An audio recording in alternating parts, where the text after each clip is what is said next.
na neke od tih medicinskih radnika, pripadnika srpske nacionalnosti je vršen pritisak od strane tadašnjih agresorskih službi.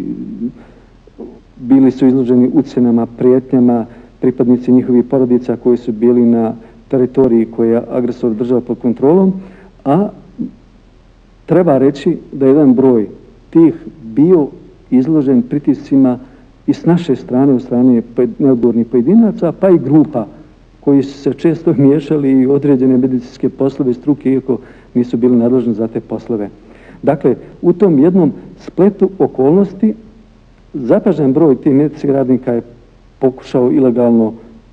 izići iz Sarajeva, mimo ustaljene procedure i tako dalje, što smo mi u većini slučajeva sankcionisali, dakle, onemogućavajući im izlazak i podnoseći krivične prijave.